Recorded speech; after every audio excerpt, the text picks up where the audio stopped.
Hello students, last lecture में हम लोगों ने फंक्शन के डोमेन, कोडोमेन और रेंज के बारे में पढ़ा था और आपको लास्ट में डोमेन टिप्स बताए थे जिसके हेल्प से आप किसी भी फंक्शन का डोमेन फाइंड कर सकते हैं। चलिए सबसे पहले हम लोग स्टार्ट करेंगे कुछ बेसिक क्वेश्चन से। जैसा कि आपको दिया हुआ है, मान लीजिए कुछ क्वेश्चन नोट करते हैं पहले। Find domain of the function. और बच्चे इसमें सबसे पहला क्वेश्चन है आपका y बराबर 1/x। दूसरा क्वेश्चन है y बराबर 1/x-1। इसी प्रकार से तीसरा क्वेश्चन है y बराबर √x-1। सबसे पहले हम लोग क्या करेंगे, इन तीन क्वेश्चन को सोल्व करेंगे। किसके हेल्प से? तो डोमेन टिप्स के हेल्प से। अब जैसा कि बच्चे फर्स्ट क्वेश्चन, तो पहला क्वेश्चन है y बराबर 1/x।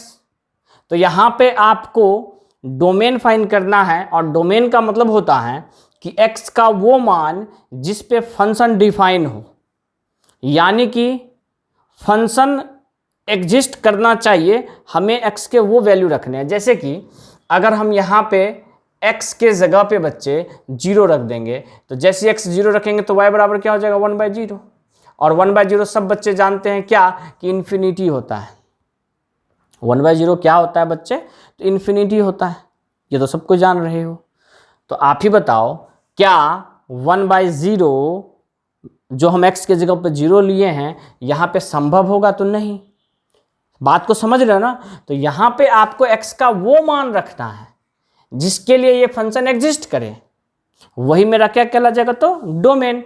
तो जैसा कि आप यहाँ देखिएगा कि डोमेन के लिए आपको x क्या हो सकता है, तो x यहाँ पे दुनिया का प्रत्येक नंबर हो सकता है, सिवाय x का वैल्यू 0 नहीं हो सकता। और इसके लिए भी आपको 7th पॉइंट डोमेन टिप्स में पहला ही पॉइंट लिखवाया गया था कि denominator should not be 0, denominator should be non 0।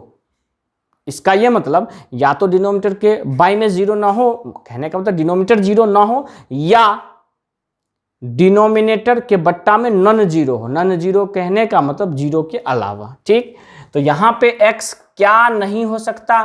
तो सिर्फ 0 नहीं हो सकता, क्योंकि 0 रखने पे फंक्शन अनडिफाइन होता है। तो 0 नहीं हो सकता तो क्या होगा? तो 0 के अलावा दुनिया का कोई भी नंबर। तो हमारा डायरेक्ट आंसर हो जाएगा x नॉट इक्वल टू 0। और x नॉट इक्वल टू 0 का मतलब x क्या होगा? तो x होगा रियल नंबर माइनस 0, यानी कि रियल नंबर में से 0 को छोड़ के बाकी आप कुछ भी रख दो, वही हमारा क्या हो जाएगा? तो डोमेन। किसका डोमेन? तो फंक्शन का डोमेन। ठीक, तो चलिए पहला क्वेश्चन हो गया। सेकेंड क्वेश्चन में आपको क्या देखना है कि यहाँ पे भी बाई में क्या है? तो x-1 है। तो बट्टा में क्या नहीं होना चाहिए? तो बट्टा में 0 नहीं होना चाहिए। तो x-1 नॉट इक्वल टू 0। और यहाँ से आपका बच्चे x बराबर x नॉट इक्वल टू क्या हो जाएगा? तो 1, क्योंकि 1 माइनस में है, दायां साइड जाके किस में आ जाएगा? तो प्लस में। अब अगर x का वैल्यू 1 के बराबर नहीं होगा तो x क्या होगा? तो x रियल नंबर में से कुछ भी होगा, सिवाय किसके? तो 1 के। तो हमारा यहाँ आंसर हो जाएगा, x का मान हो जाएगा क्या चीज़? तो रियल नंबर -1, यानी कि यही हमारा क्या हो गया बच्चे? तो डोमेन हो गया। अब आते हैं इस क्वेश्चन के लिए। हाँ, इस क्वेश्चन में क्या आपको दिख रहा है? तो इवन रूट वाला दिख रहा है। यहाँ पे कुछ भी नहीं दिया है, तो इसका मतलब यहाँ क्या होगा? तो 2 इवन रूट। और इवन रूट में आपको बताया गया है कि रूट के अंदर कभी भी निगेटिव नहीं होना चाहिए। रूट के अंदर कभी भी निगेटिव नहीं होना चाहिए। तो रूट के अंदर अगर निगेटिव नहीं होगा तो क्या होगा? पॉजिटिव। और सिर्फ पॉजिटिव होगा क्या? तो नहीं, 0 भी संभव है। तो इसका मतलब यहाँ पे रूट के अंदर में जो भी पार्ट है उसको ग्रेटर इक्वल 0 लिखना पड़ेगा। और x-1 अगर ग्रेटर इक्वल 0 है, इसका मतलब x का वैल्यू ग्रेटर इक्वल 1 हो गया। और यही हमारा क्या हो गया? तो आंसर। तो ये बेसिक क्वेश्चन है आपको क्या चीज़ का? तो डोमेन फाइंड करने का। चलिए हम लोग कुछ और क्वेश्चन लिखते हैं और उन क्वेश्चन को सोल्व करते हैं। तो बच्चे ये आपका कुछ क्वेश्चन है जिसमें आपको डोमेन फाइंड करना है। डोमेन का मतलब x का मान आपको बताना है। तो चलिए ये देखते हैं 4th नंबर क्वेश्चन। यहाँ पे y बराबर दे रखा है √5x - 3। तो सबसे पहला चीज यहाँ पे कुछ भी नहीं है, इसका मतलब क्या होगा, तो ये क्लियर, यानी कि ये इवन रूट वाला हो गया। और इवन रूट के अंदर बच्चे क्या नहीं होना चाहिए, तो इवन रूट के अंदर आपको निगेटिव नहीं होना चाहिए। तो निगेटिव नहीं होगा तो क्या होगा, तो या तो पॉजिटिव हो, या तो पॉजिटिव हो, और या तो 0 हो। तो इसका मतलब 5x - 3 जो होगा वो या तो ग्रेटर देन 0 होगा या तो 0 के बराबर होगा। यानी कि आप इसको डायरेक्ट लिख दीजिएगा 5x - 3 ग्रेटर इक्वल 0। यहाँ से आपको वैल्यू किसका फाइंड करना है बच्चे, तो x का। तो इस चीज को हम लोग लिखेंगे 5x greater than equal to 3। हमें वैल्यू किसका चाहिए, x का। अब यहाँ पे x का वैल्यू के लिए हमको डिवाइड करना पड़ेगा दोनों तरफ, किस चीज से, तो डिवाइड बाय 5। तो जब 5 से डिवाइड करेंगे तो 5x में 5 से डिवाइड करने पे x बचेगा और इधर बच गया 3/5, और यही हमारा क्या हो गया, आंसर।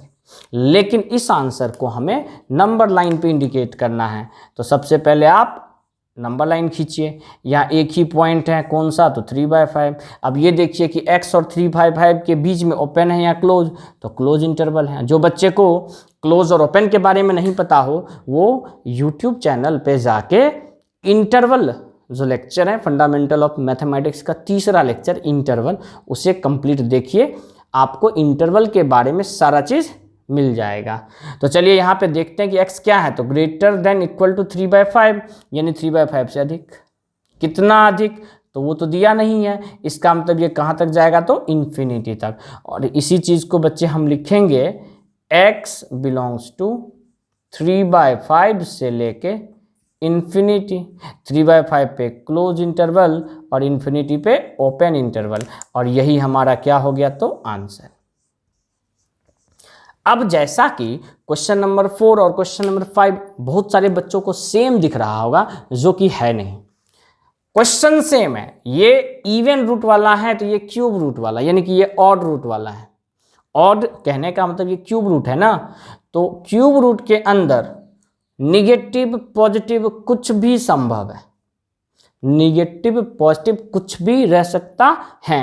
तो यहाँ पे हम लोग लिखेंगे कि 5x - 3 जो होगा वो क्या होगा, तो रियल होगा, यानी कुछ भी हो सकता है, या तो निगेटिव या तो पॉजिटिव या तो 0। ये आपको डोमेन टिप्स में बता दिया गया है।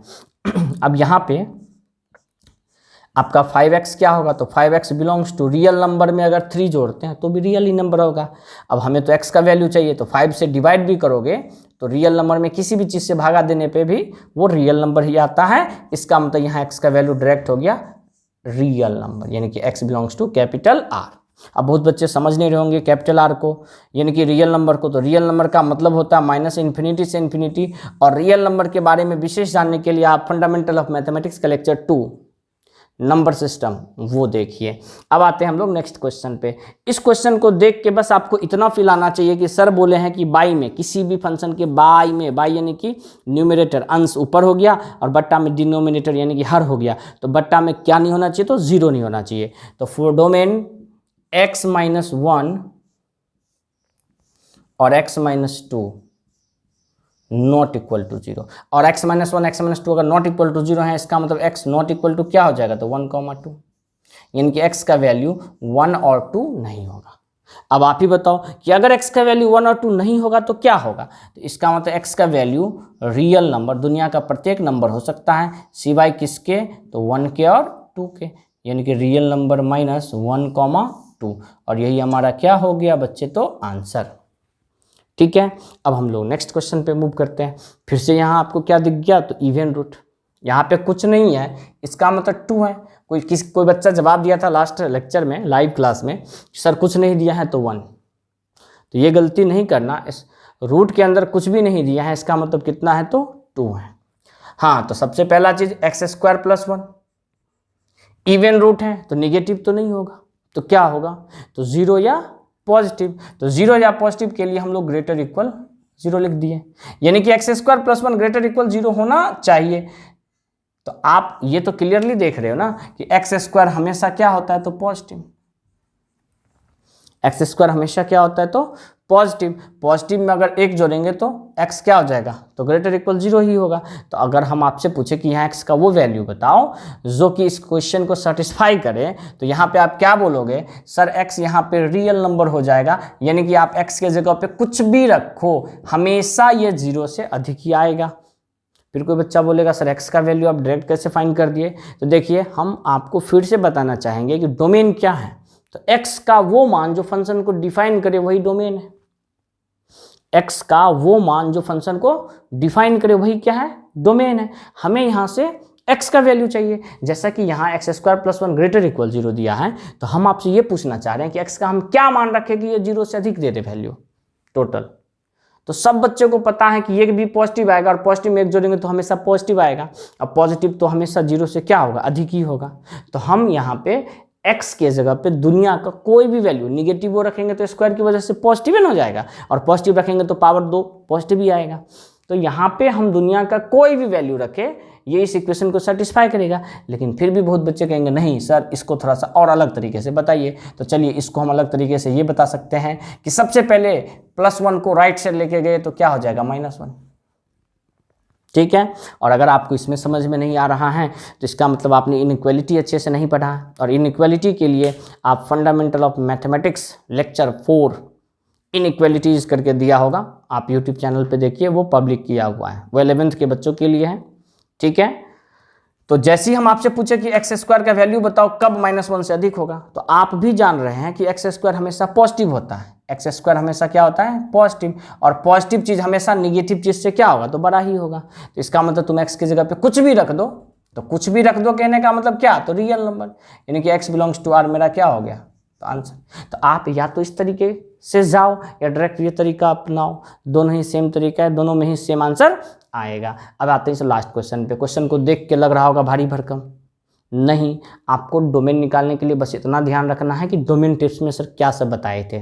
तो बताए थे ट्रिगोनोमेट्रिक फंक्शन के बारे में, इन्वर्स ट्रिगोनोमेट्रिक फंक्शन के बारे में, लॉगरिथम फंक्शन के बारे में, एक्सपोनेंशियल फंक्शन के बारे में। तो क्या वो सारा चीज़ दिख रहा है यहाँ पे, तो नहीं, न लॉग है, न एक्सपोनेंशियल है, न ट्रिगो है, न इन्वर्स ट्रिगो है, न कॉम्बिनेशन वाला है, न परमुटेशन वाला है, न यू के पावर v है।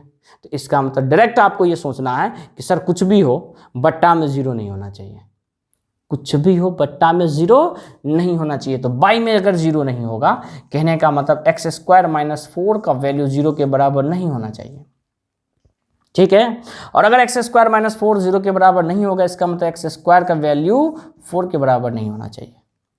और आपको भी पता है कि x का वैल्यू 4 कब कब आ सकता है, तो x का वैल्यू 4 +2 पे या -2 पे आता है, जो कि यहाँ पे नहीं होना चाहिए।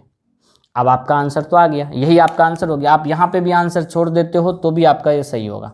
लेकिन आपसे क्या पूछा जा रहा है बच्चे, तो आपसे ये पूछा जा रहा है x का एग्जैक्ट वैल्यू क्या होगा। आपने तो यहाँ बताया कि x का वैल्यू +2 या -2 नहीं होगा, तो नहीं होगा से यहाँ काम नहीं चलने वाला। आपको यहाँ ये बताना है कि क्या होगा, तो x का जो वैल्यू है वो रियल नंबर होगा, यानी कि दुनिया का प्रत्येक नंबर होगा सिवाय किसके, तो +-2 के। यानी कि आप रियल नंबर में से +-2 को हटा दो, माइनस कर दो, वही आपका जो बच जाएगा वही आपका क्या हो जाएगा तो आंसर हो जाएगा, ठीक है। तो सबसे पहले आप इन सारे क्वेश्चन को नोट कीजिए। इसके बाद हम लोग नेक्स्ट पहुंचेंगे कंटिन्यूअस फंक्शन पे। कंटिन्यूअस फंक्शन कहने का मतलब उसके बारे में छोटा सा इंट्रोडक्शन देंगे, तो आप पहले इसको नोट कीजिए।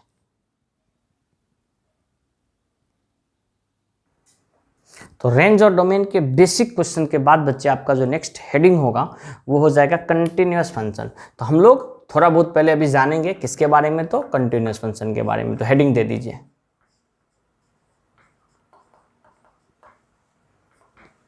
Continuous function.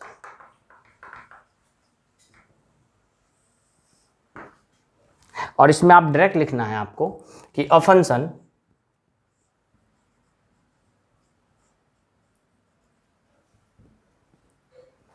whose graph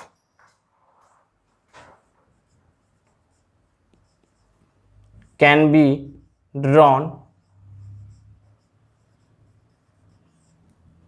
without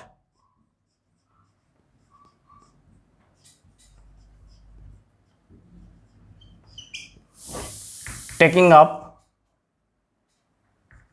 ruler, without taking up ruler is known as continuous function. देखिए बच्चे, यहां पे बोला यह जा रहा है कि अगर एक फंक्शन का ग्राफ बिना पेन उठाए बनाया जा सके तो इस टाइप के फंक्शन को हम लोग बोलते हैं कंटिन्यूस फंक्शन। जैसे कि एग्जांपल हम लोग देखते हैं साइन एक्स का ग्राफ, जो सब बच्चे जान रहे होंगे।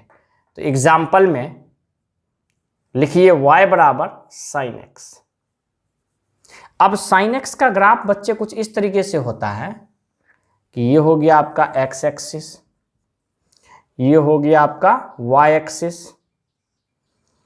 एक ये आपका लिमिट होता है कि y बराबर 1 से नीचे रहेगा और y बराबर -1 से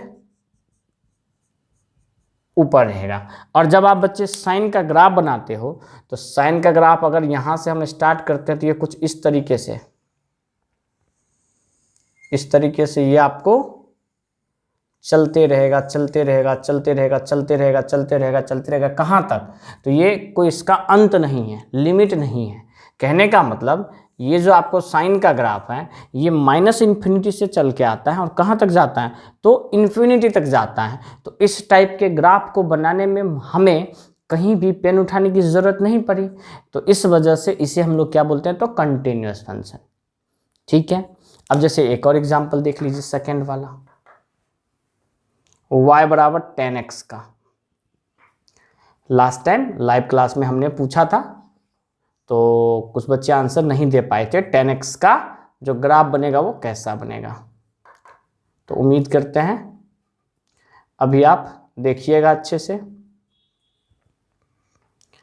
और वैसे भी हमने इसको रेगुलर क्लास में बता रखा है 10x का ग्राफ। तो 10x का जो बच्चे ग्राफ होता है वो इस तरीके से होता है।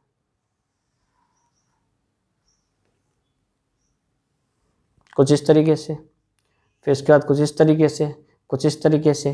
तो आपको भी पता है ये ब्लैक मार्कर से बना हुआ जो पार्ट है वो ग्राफ हो गया किसका? तो y बराबर 10x का। तो इस ग्राफ को बनाने में हमारा पेन अगर यहाँ से चल के यहाँ आया तो फिर उसके बाद पेन उठा, फिर यहाँ से लेके यहाँ आया। कहने का मतलब इस पॉइंट पे हमारा ग्राफ नहीं बना है, यानी इससे पहले ग्राफ है, इससे आगे ग्राफ है, इससे पीछे ग्राफ है, लेकिन इस लाइन पे तो ग्राफ नहीं है। इसका मतलब पेन तो उठा। तो यहाँ लिखेंगे कि 10x is not a continuous.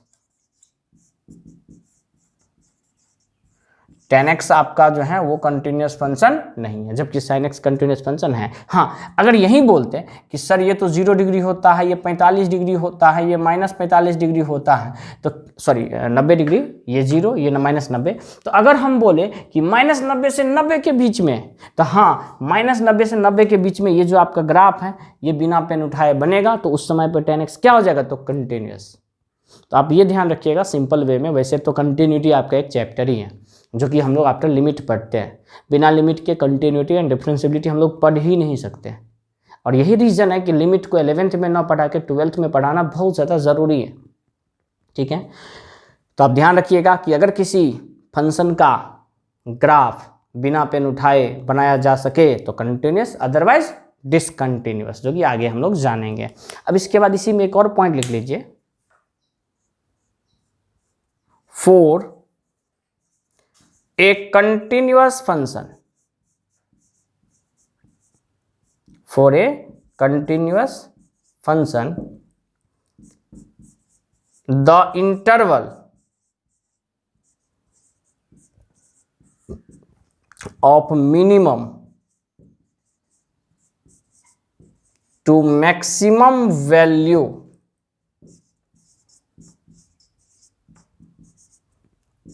is known as its range। देखिए बच्चे, इसका मतलब ये हो गया कि अगर कोई एक फंक्शन कंटिन्यूअस है तो उसका जो मिनिमम से मैक्सिमम वैल्यू है, जैसे कि यहाँ पे साइन का जो ग्राफ है वो मिनिमम कहाँ तक पहुँचा है? तो -1 तक, और मैक्सिमम कहाँ तक पहुंचा है तो 1 तक। इसका मतलब साइन का जो रेंज हो जाएगा बच्चे वो हो जाएगा कितना, तो -1 से लेके 1 तक। यानी कि इसी पार्ट को हम लोग क्या बोल देते हैं, तो रेंज बोल देते हैं। कौन से पार्ट को, तो इंटरवल। कौन सा इंटरवल, तो मिनिमम टू मैक्सिमम इंटरवल। यानी कि वैल्यू जो मिनिमम से मैक्सिमम तक पहुंचेगा ना वही हमारा क्या हो जाएगा, तो रेंज। अब यहीं आपको 10x में पूछे रेंज क्या होगा, तो ग्राफ देखिए, ये ब्लैक वाला ग्राफ कहाँ तक जाएगा, तो एकदम नीचे, यानी कि -इन्फिनिटी तक, और ये ऊपर कहाँ तक जाएगा, तो +इन्फिनिटी तक। यानी कि 10x का जो रेंज हो जाएगा वो हो जाएगा -इन्फिनिटी से +इन्फिनिटी। ये किसका रेंज हो गया, तो 10x का। क्लियर। हाँ, वैसे भी आपको पता है कि x के मान को डोमेन और y के मान को रेंज कहते हैं। और वैसे ये भी पता है कि y का वो वैल्यू, यानी कि y एक्सिस पे जितना ग्राफ ट्रेवल करता है ना किसी भी फंक्शन का, वही हमारा क्या कहलाता है, तो रेंज। तो सेम दोनों में कंडीशन काम आया है। इसके बाद हम लोग आएंगे डोमेन पे ही, लेकिन कब, तो जब आपको दो फंक्शन दिया है, यहाँ पे लिखेंगे let to function, let to function f and g, यानी कि दो फंक्शन है हमारा f और g with domain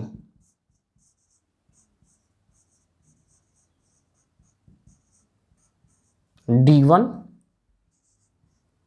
and d2, then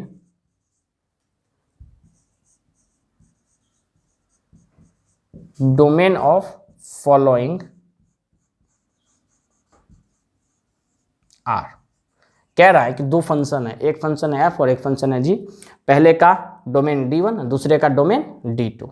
तो कुछ और फंक्शन जिसका आपको डोमेन फाइंड करना है, जैसे कि पहला अगर आपको लिखा हुआ मिले कि f plus g into x, इस चीज को हम लोग इस तरीके से पढ़ सकते हैं, f of x plus g of x। इसका मतलब ये पहला फंक्शन, ये दूसरा फंक्शन।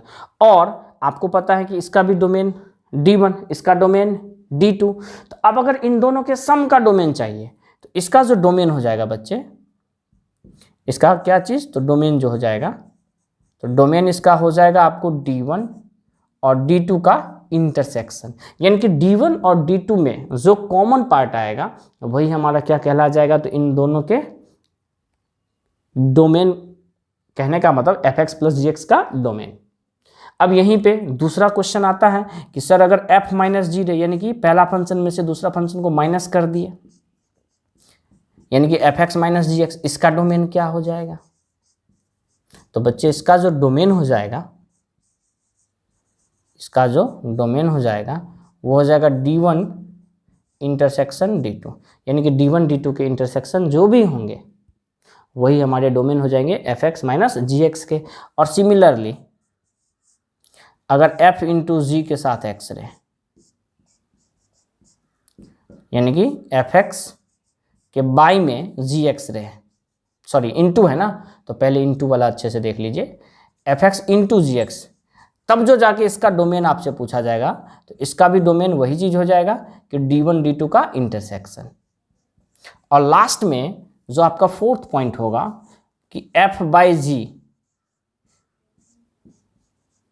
यानी कि आपका fx के बाई में gx, और इसका डोमेन पूछा जाए आपसे, तो इसका जो डोमेन हो जाएगा वो हो जाएगा d1 माइनस d2।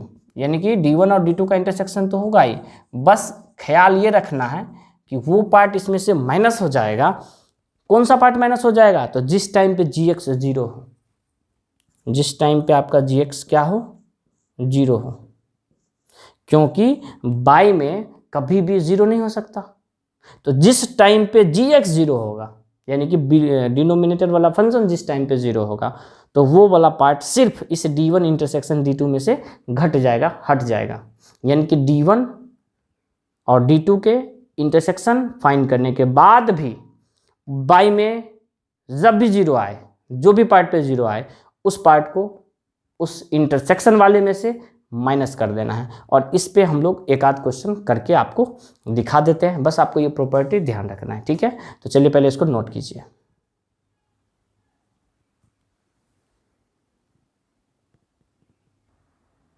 तो बच्चे ये आपका दो क्वेश्चन है, जिस क्वेश्चन में आपको f प्लस जी, एफ माइनस जी, एफ इंटू जी और एफ बाई जी का डोमेन फाइंड करना है। और सबसे पहले हम लोगों को यहाँ पे fx और gx का डोमेन नहीं पता है, जो सबसे पहले फाइंड करना होगा। तो गिवन है यहाँ पे, क्या गिवन है, तो पहले वाले क्वेश्चन में fx बराबर दे रखा है आपको x cube plus 2x square and gx बराबर दे रखा है 3x स्क्वायर माइनस 1। अब हम आपसे पूछें कि fx का डोमेन क्या होगा और gx का डोमेन क्या होगा, तो डोमेन का मतलब होता है x का मान, डोमेन का मतलब होता है x का मान, और x का वो मान जो फंक्शन को सेटिस्फाई करे, डिफाइन करे।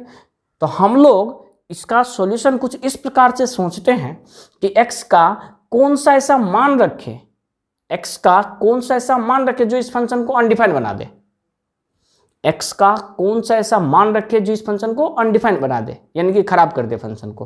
तो यहाँ पे हम x के जगह पे कुछ भी रखेंगे तो कोई फर्क नहीं पड़ेगा, कुछ ना कुछ आंसर जरूर आएगा। तो इसका मतलब इसका जो डोमेन हो गया वो हो जाएगा रियल। तो हम लोग D1 क्या बोल दिए, तो रियल। D1 का मतलब समझ के बच्चे क्या, तो D1 का मतलब हो गया क्या, फर्स्ट फंक्शन का डोमेन। और सेकेंड फंक्शन के डोमेन के लिए जब आपको देखना होगा कि हम x का कौन सा वैल्यू यहाँ नहीं रख सकते हैं, तो वैसा कुछ नहीं आपको दिखेगा। तो फिर आप लोग ये सोच रहोगे सर हम लोग कैसे सोचेंगे, आप तो सोच लेते हैं लेकिन हम लोगों के पास तो प्रॉब्लम है कि हम लोग समझेंगे कैसे।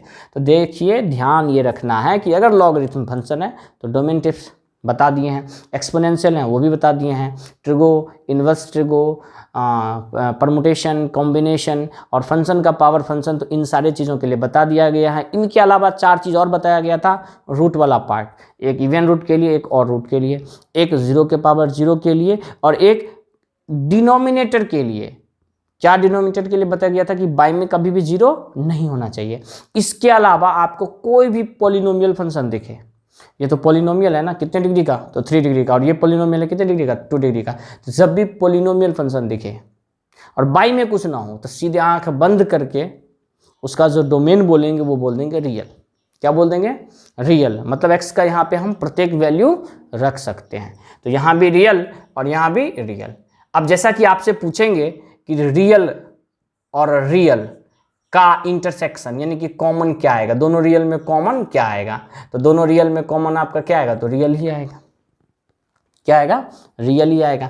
अब जैसा कि यहाँ पे पहला क्वेश्चन है कि f प्लस जी का डोमेन, f प्लस जी कहने का मतलब x cube plus 2x square और इधर 3x स्क्वायर माइनस 1 का। जब इसका डोमेन की बात की जाए तो इसका डोमेन हो जाएगा इन दोनों का इंटरसेक्शन यानी कि रियल। तो पहला का जो डोमेन हो गया, डोमेन किसका, तो f प्लस जी का, तो f प्लस जी का डोमेन हो गया रियल। इसी प्रकार से सेकेंड क्वेश्चन भी आपका सेम है, f माइनस जी। f माइनस जी कहने का मतलब x cube plus 2x square में से माइनस क्या करना है, तो 3x स्क्वायर माइनस 1 को। तो इसका भी जो डोमेन हो जाएगा वो भी हो जाएगा रियल। और तीसरा f इंटू जी के लिए, तो f इंटू जी के लिए भी कोई परेशानी नहीं है, x cube plus 2x square into 3x square minus 1, और इसका भी डोमेन जो हो जाएगा f इंटू जी का वो भी क्या हो जाएगा, तो रियल नंबर। और लास्ट में चौथा पॉइंट आपका f by g. f by g का मतलब हो गया फंक्शन, देख लो फंक्शन कहने का मतलब x cube plus 2x square और बाई में 3x स्क्वायर माइनस 1। और इसका आपको डोमेन ये बताया गया था बच्चे कि सबसे पहला चीज तो D1 और D2 का इंटरसेक्शन तो आएगा ही, D1 D2 का इंटरसेक्शन आएगा ही, लेकिन इसमें से वो पार्ट घट जाएगा, वो x घट जाएगा। कौन सा x घट जाएगा, तो जिस टाइम पे आपका gx 0 के बराबर हो, क्योंकि बट्टा में तो 0 नहीं होना चाहिए, तो बट्टा में जब 0 होगा वो वाला पार्ट घटा दो। तो सबसे पहला चीज यहाँ पे gx जो कि दे रखा है 3x स्क्वायर माइनस 1 क्या होगा, तो नॉट इक्वल टू 0 होगा। यहाँ से आपका 3x स्क्वायर क्या हो जाएगा, तो 1 हो जाएगा, और यहाँ से आपका x स्क्वायर क्या हो जाएगा, तो 1/3 हो जाएगा, और आपका यहाँ से x क्या हो जाएगा, तो x हो जाएगा प्लस माइनस 1/√3। और ये वाला पार्ट आपको इसके डोमेन में से, यानी कि D1 और D2 का इंटरसेक्शन तो रियल नंबर हम पहले फाइंड कर चुके हैं, तो रियल नंबर में से घट जाएगा कौन सा पार्ट, तो ये वाला पार्ट, और ये वाला पार्ट क्या है, तो +(1/√3), और यही हमारा क्या हो गया बच्चे, तो यही हमारा आंसर हो गया किसके लिए, तो f/g के लिए। जस्ट इसके बाद आपका ये क्वेश्चन है, यहाँ पे fx क्या दे रखा है, तो 1/x, एंड gx क्या दे रखा है आपका, 1/x-1। इसके डोमेन को हम लोग D1 बोल देते हैं, और आपसे पूछे कि इसका डोमेन क्या होगा, तो सबको पता है कि बाई में क्या नहीं होना चाहिए, तो 0 नहीं होना चाहिए। तो सर यहाँ पे x 0 नहीं होना चाहिए, तो सबसे पहला चीज़ x 0 नहीं होना चाहिए, तो x क्या होना चाहिए, तो x हो जाएगा रियल नंबर -0, यानी कि 0 को छोड़ के दुनिया का कोई भी वैल्यू यहाँ पे पॉसिबल है। अब यहाँ पे भी सर बाई में क्या नहीं होना चाहिए, तो 0 नहीं होना चाहिए, यानी कि x-1 नॉट इक्वल टू 0 और x नॉट इक्वल टू 1, यानी कि x नॉट इक्वल टू 1 मतलब x का वैल्यू जो होगा वो रियल नंबर में से 1 माइनस हो जाएगा। इस x को हम लोग डोमेन 1 बोल दिए, यानी कि पहले फंक्शन का डोमेन, और इस x को हम लोग डोमेन 2 बोल दिए, क्योंकि x के मान को तो डोमेन बोलते हैं। और यहाँ हमें क्या चाहिए, तो डोमेन 1 डोमेन 2 का इंटरसेक्शन मतलब वो भाग जो दोनों में हो। तो इसमें कह रहा है 0 छोड़ के दुनिया का प्रत्येक नंबर, और इसमें कह रहा है 1 छोड़ के दुनिया का प्रत्येक नंबर, तो दोनों का जो कॉमन पार्ट होगा तो उसमें हो जाएगा रियल नंबर -0,1, यानी कि 0 और 1 छोड़ के दुनिया का प्रत्येक नंबर कॉमन होगा, क्योंकि अगर 0 लेते हैं तो 0 वाला इसमें नहीं होगा, इसमें होगा, और अगर 1 लेते हैं तो 1 वाला इसमें नहीं है, इसमें तो होगा। तो इसका मतलब आपको यहाँ कॉमन लेने के लिए 0 और 1 दोनों ही माइनस करना पड़ेगा। अब आ जाते हैं हम लोग f+g पे, तो f+g के लिए जो आपका डोमेन हो जाएगा तो वो डायरेक्ट लिख दोगे रियल नंबर -0,1। f-g के लिए भी यही लिख दोगे, f/g के लिए भी डोमेन की बात करेंगे तो रियल नंबर -0,1 ही लिख दोगे। हाँ, अगर परेशानी आएगी तो कहाँ पे परेशानी आएगी बच्चे, तो fx के अपॉन gx में। तो हम लोग चलिए fx के अपॉन gx फंक्शन ही फाइंड कर लेते हैं। fx है 1/x, gx है 1/x-1, सही से लिख लेंगे तो x-1 ऊपर चला जाएगा और ये हो जाएगा x-1 के बाई में x, ठीक, फंक्शन हो गया। हाँ, बटा में 0 नहीं होना चाहिए, यानी कि x का वैल्यू क्या नहीं होना चाहिए, 0 नहीं होना चाहिए। तो x का वैल्यू 0 नहीं होगा तो क्या होगा, तो रियल नंबर -0 होगा। अब आ जाते हैं हम लोग इसके डोमेन पे, डोमेन ऑफ किसका, तो f/g का। तो ये हो जाता है डोमेन 1 डोमेन 2 का इंटरसेक्शन -x, और सच दैट gx बराबर 0, यानी कि आपका gx करने का मतलब डिनोमिनेटर वाला फंक्शन 0 जब होगा वो पार्ट घटा दो। तो यहाँ सबसे पहला चीज़ तो D1 और D2 का इंटरसेक्शन तो ये आ गया कि रियल नंबर -0,1, और हम अगर आपसे पूछे कि gx कब 0 होगा, यानी ये वाला भाग, ये वाला वैल्यू कब 0 होगा, तो आप अगर ध्यान से देखो तो ये क्लियरली बोलोगे कि सर ये दुनिया के किसी भी नंबर पर 0 हो ही नहीं सकता। फिर कोई बोलेगा सर ये कैसे हो, तो सकता है अगर x की जगह इन्फिनिटी ले लें। हाँ, तो इन्फिनिटी -1, इन्फिनिटी में से घटाएंगे तो इन्फिनिटी, और 1/∞ क्या हो जाएगा 0। इन्फिनिटी किसी भी x का मान नहीं हुआ, क्योंकि इन्फिनिटी क्या है, तो खुद अनडिफाइन है, यानी कि इस केस में gx कभी भी 0 के बराबर नहीं होगा। तो नहीं होगा तो ठीक है, इसका मतलब आपका जो यही आंसर हो गया, यही आपका फाइनल क्या हो जाएगा, तो आंसर हो जाएगा। ठीक है, तो ये आपका डोमेन का कुछ बेसिक सवाल सब बताए हैं। डोमेन जैसे जैसे हम लोग फंक्शन के टाइप पे बढ़ते जाएंगे, जैसे इसके बाद हम लोग क्या पढ़ेंगे, तो types of function. Types of function में हम लोग जैसे जैसे टाइप्स ऑफ फंक्शन पढ़ते जाएंगे, उस टाइप पे डोमेन और रेंज निकालने के लिए प्रॉब्लम भी साथ करते हुए चलेंगे। ऐसा नहीं कि थ्योरी एक बार पूरा पढ़ा दिया और हम सवाल 5 दिन 10 दिन में करवा रहे हैं, वैसा नहीं होगा। एक टॉपिक पढ़ाएंगे, उससे रिलेटेड जितना डोमेन रेंज का प्रॉब्लम होगा वो करवाएंगे। इस तरीके का प्रोसीजर हम लोग लेके चलेंगे। तो पहले आप इसको नोट कीजिए, इसके आगे हम लोग देखते हैं।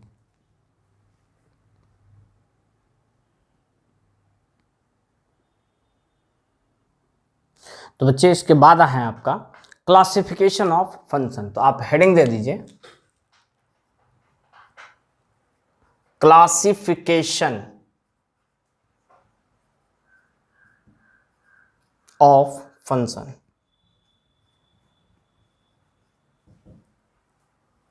क्लासिफिकेशन ऑफ फंक्शन में सबसे पहले आप स्टेटमेंट लिखिए, a function is classified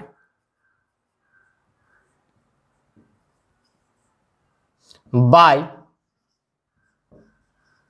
the type of mathematical equation which represent their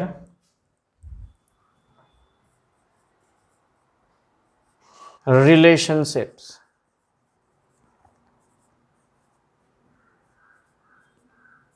देखिए बच्चे, इसमें बोला यह जा रहा है कि आपका जो फंक्शन है वो क्लासिफाइड होता है किसके हेल्प से, तो टाइप ऑफ मैथमेटिकल इक्वेशन के हेल्प से, और रिप्रेजेंट होता है उसके रिलेशनशिप के बेस पे। जैसा कि सबसे पहला चीज तो फंक्शन को 3 पार्ट में बांटा गया है।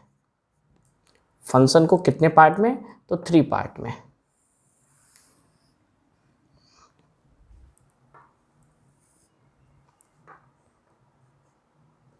एक है आपका अलजेब्रिक, दूसरा आपका हो जाता है ट्रांसेंडेंटल,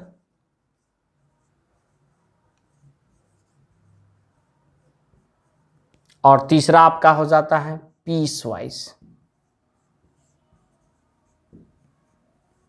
सबसे पहला चीज तो आपको फंक्शन को 3 पार्ट में बांटा गया है, पहला फंक्शन, दूसरा ट्रांसेंडेंटल, और तीसरा पीस वाइज। फंक्शन में सबसे पहले, अलजेब्रिक में सबसे पहले आते हैं। अलजेब्रिक में आपको सबसे पहला पार्ट होता है मोनोमियल, उसके बाद आता है पॉलिनोमियल, पॉलिनोमियल के बाद आपको आ जाता है बच्चे रेशनल, और लास्ट में आ जाता है इरेशनल। तो यहां पे अलजेब्रिक फंक्शन को 4 पार्ट में बांटा गया। कौन कौन सा, तो मोनोमियल, पॉलिनोमियल, रेशनल और इरेशनल। और पॉलिनोमियल को भी 2 पार्ट में बांटते हैं, एक कांस्टेंट और दूसरा है बच्चे आपका आइडेंटिटी। तो ये सारा चीज आपको एक 1 2 करके, यानी कि पहले मोनोमियल, फिर पॉलिनोमियल, फिर रेशनल, फिर इरेशनल, तो इस टाइप करके हम लोग पढ़ेंगे। लेकिन सबसे पहले पूरा फंक्शन का हम लोग टाइप देख लेते हैं कि होते कितने हैं। तो ये सारा पार्ट हो गया अलजेब्रिक में। अब आते हैं ट्रांसेंडेंटल पे। तो सबसे पहला चीज तो ये भी सर नहीं बताया कि अलजेब्रिक क्या है। हो सकता है बहुत बच्चे के मन में हो, जबकि बहुत बार 11th में बता चुके हैं। अलजेब्रिक का मतलब ये हो जाता है जिसमें आपको x का यूज हो, y का यूज हो, एडिशन का यूज हो, सब्सट्रैक्शन का यूज हो, यानी कि आपको 2 वेरिएबल के बीच प्लस माइनस, प्रोडक्ट, डिवीजन, इन सारे क्या कहते हैं, इनको हम लोग अलजेब्रिक ऑपरेशंस कहते हैं। तो इनका अगर यूज हो रहा है तो हो गया अलजेब्रिक। ठीक, अलजेब्रिक के बाद ट्रांसेंडेंटल होता है वो फंक्शन जो अलजेब्रिक नहीं हो। ट्रांसेंडेंटल क्या होता है, वो फंक्शन जो अलजेब्रिक नहीं हो। फिर बच्चे सोच रहे होंगे ऐसा कौन सा फंक्शन सर जो अलजेब्रिक ना हो, तो साइन मतलब ट्रिगोनोमेट्रिक फंक्शन। ट्रिगोनोमेट्रिक फंक्शन आपका अलजेब्रिक नहीं होता है। फिर सिग्नम फंक्शन और लॉगरिथमिक फंक्शन और एक्सपोनेंशियल फंक्शन, तो इन सारे टाइप को हम लोग ट्रांसेंडेंटल कहते हैं। इसको हम लोग इस तरीके से लिख लेंगे ट्रांसेंडेंटल में। तो ट्रांसेंडेंटल में सबसे पहला चीज जो हम लोग पढ़ेंगे वो रहेगा हमारा एक्सपोनेंशियल।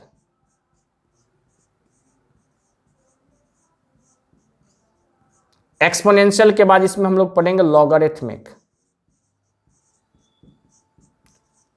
Logarithmic function. इसके बाद हम लोग पढ़ेंगे ट्रिगोनोमेट्रिक फंक्शन,